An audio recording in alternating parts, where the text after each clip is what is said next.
Far, far away, in another multiverse, there lived people.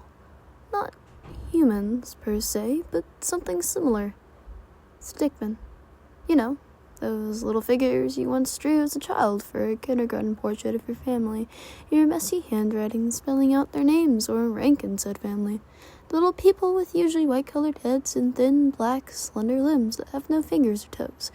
Those guys. The place this story takes place in is known as Chanland, a planet, a sentient planet that babbles nonsense most of the time and is kind of smart sometimes. Powerful though, because it can make or break life whenever it feels like it, depending on if it's in a good mood or a bad mood, which can be caused by what the stickmen and stickwomen do. It has special methods to do such things, but you will hear about them in a moment. Anyway, this silly little sphere of hydrogen, oxygen, and atmosphere is quite similar to Earth, if not a nearly exact replica. Minus the sentience and mild intelligence, of course. The stickmen we spoke about earlier thrive here, as well as other ungodly creatures. But that's for later. The protagonist of our story is named Bob Henderson, a 23-year-old light stickman who is 5'9", 190 pounds, and has the intelligence of a chipmunk. So stupid it is impossible to measure. IQ is typically measured for humans, or in this case, stickmen and stickwomen, not animals. Oh, when did the education system go wrong, you may ask? April 4th, 2002, in the delivery room of Morganville Medical. He is a result of an affair. His abusive, now dead, parents still grieve in their caskets.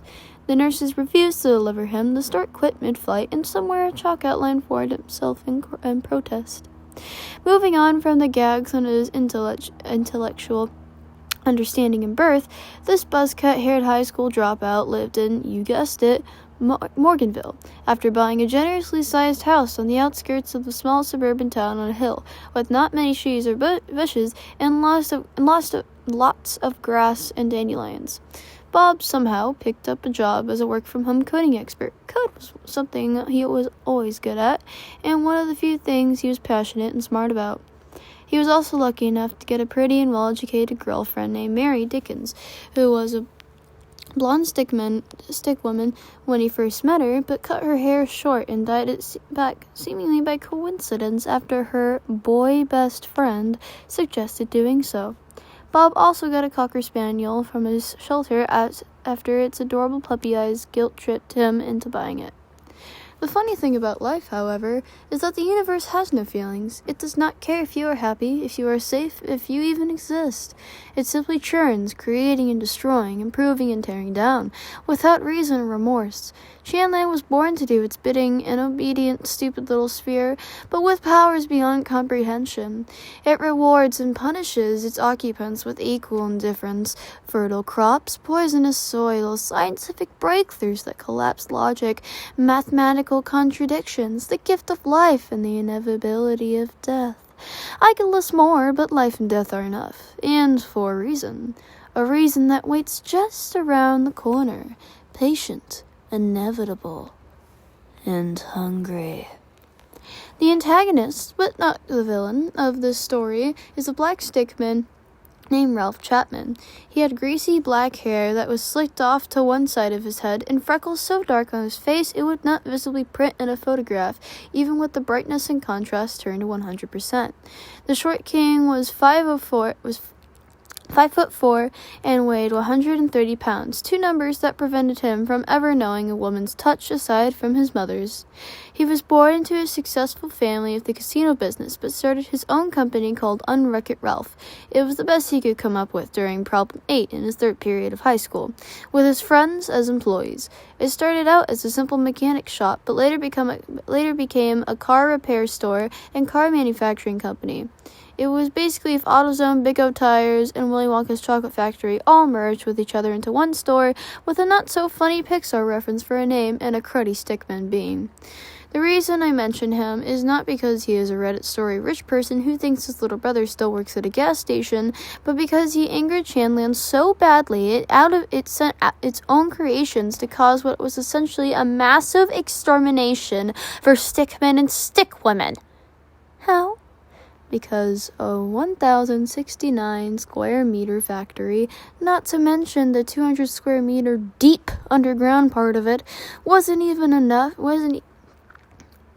enough for greedy Mr. Chapman. He wanted more money, more power, more employees, more rich people stuff. So he set out blueprints to excavate the entirety of Morganville, a 1,000-mile radius for a small town, if you can even call it that at this point.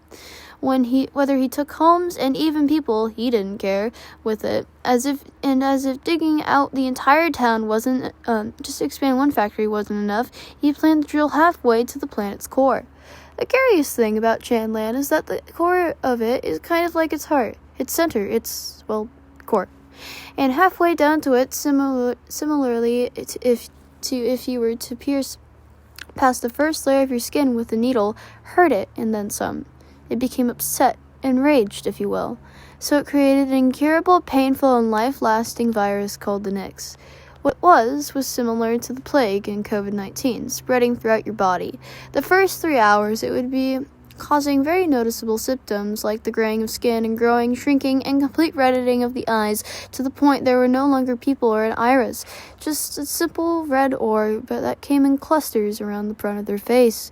By hour 14, their teeth also grew sharp and cracked into multiple pieces, giving them hundreds of tiny little teeth that shred and bit into prey like a lion on catnip. By hour 37, tentacles, up to 6, would also start to be able to sprout from their neck and would later split their spine into several bones for tendrils. It was an agonizing transformation that would finish by hour 53, and once completed, unfortunately took over the minds of the infected stickmen and stickwomen and turned them into monstrous, bloodthirsty, demonic beings called Tharnixes that hunted in packs of 50 at a time, at the least. Once you were ill, there was no reversing it. You could only pray to whatever God would mercy you. You would die to its sickness before it was finished. The virus killed around 700 million stickmen and stickwomen, about 8.5% of Earth today. Causing mass destruction around Chanland, the idiot spear watched with a sick satisfaction. Many times I have mentioned a story and have listed the character descriptions that won't spoil the entire tale. And as much as I'd like to describe more, we must get on with the story.